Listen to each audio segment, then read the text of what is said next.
Hello everyone. Today I'm going to talk about the harmful effects of high screen time, and see, I'm recording this on a screen only and you are going to watch it on the screen as well.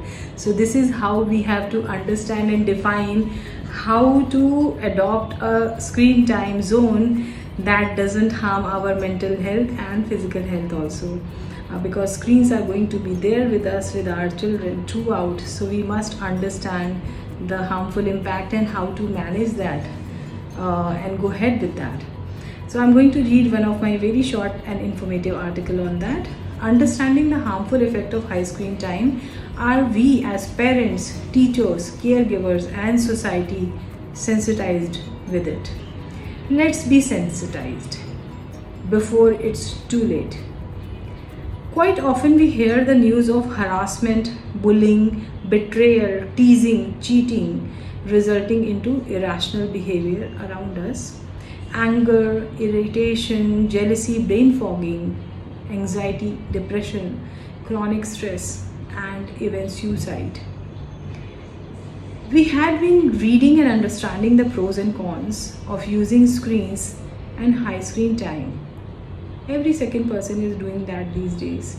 But do we really understand how to manage it or foster the learning of screen time management that we really need to inculcate, especially to our children, to ourselves? Digital harassment and cyber security. Merely the responsibility of the school or parents are equally liable.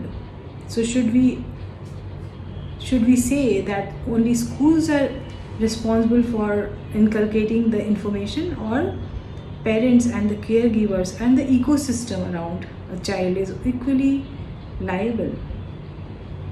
Responsibility as a parent, guardian or caregiver.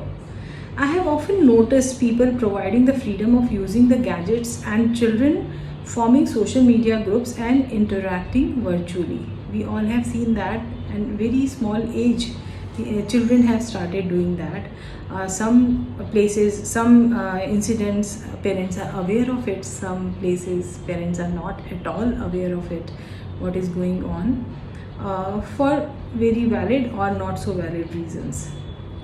Responsibility as a parent and guardian and the caregiver. This is the gist of what I'm going to talk about.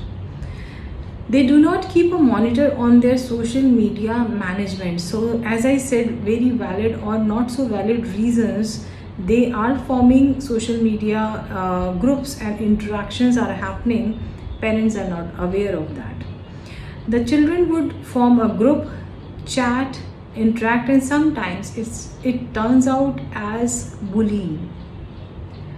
Many times a child who is getting bullied who won't tell the parents due to various reasons, the fear, embarrassment or the ignorance also. They are not aware that if I am getting bullied, or if I'm getting bullied, should I complain about that or inform that to my parents? Okay, so ignorance is something that is really important, that a child should be aware of, that the child is getting bullied, resulting in the above mentioned responses that we just talked about. So what is the solution of that? If there is a problem, solution already exists. We really need to keep an open eye with a resilient mind frame and understand that, and after understanding, incorporate that in our lifestyles.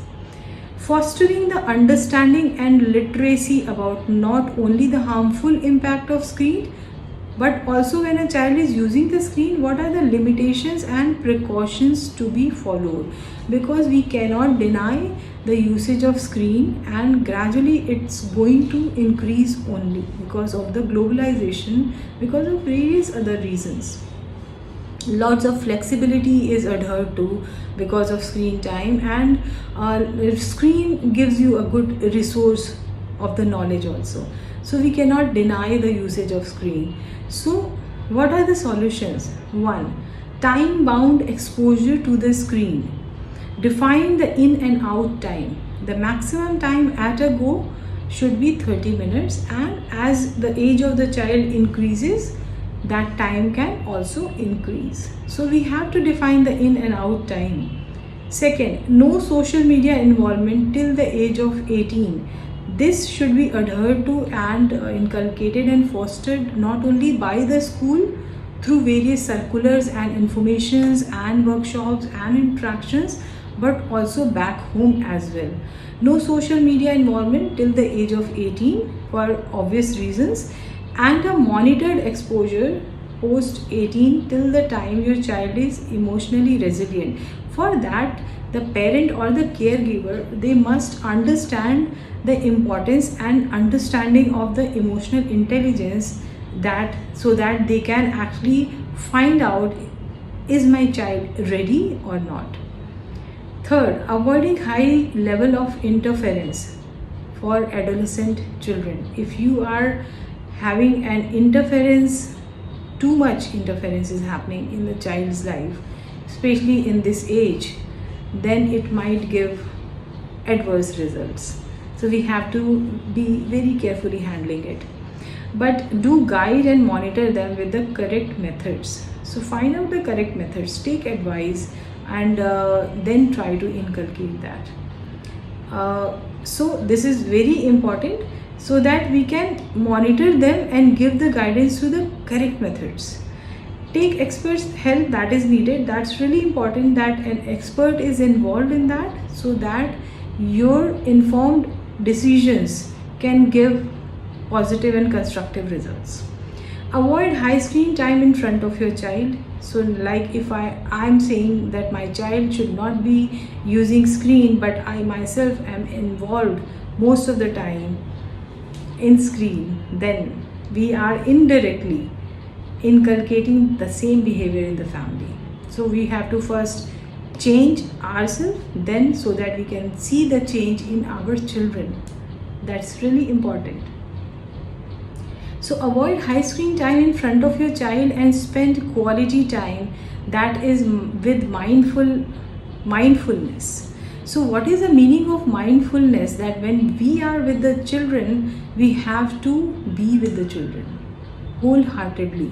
We cannot keep the screen with us and at the same time try to interact with them or not interact with them. So mindfulness is really important in the interpersonal behavior or interactions with our children.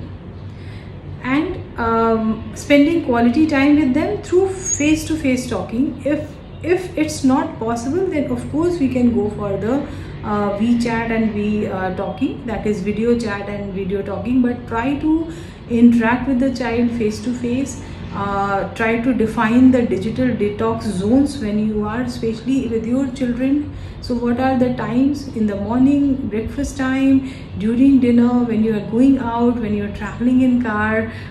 These are very, very emotional and strong moments where you can actually connect with your child. And these are the period, these are the zones when your digital detox should be at peak. Right? So the fifth is connect mindfully with your child. So mindfulness is immensely important, that if we are doing it, we have to be in that. Right? So we should be doing something wholeheartedly. Like if we are eating and watching TV, everyone knows that we are not able to understand the taste of the food, not able to understand the texture of the food. We are not actually enjoying the food, and at the same time we might eat more. Right? So when we are not eating or doing anything mindfully, the results will never be constructive. Connect mindfully with your child. If they are not eating well or eating more, are they being more quiet as usual? Is your child getting more quiet and you are not actually noticing? You might feel that my child is growing up or must have happened something, and we are not mindfully observing it. Don't overindulge in that, but don't ignore that also.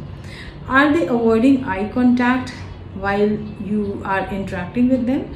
If this is recurring, then it's really important that you must adhere to these symptoms. Has their interest in acads and sports or any activities has declined, that previously they were wholeheartedly participating in that, interest was there? I'm not talking about the results.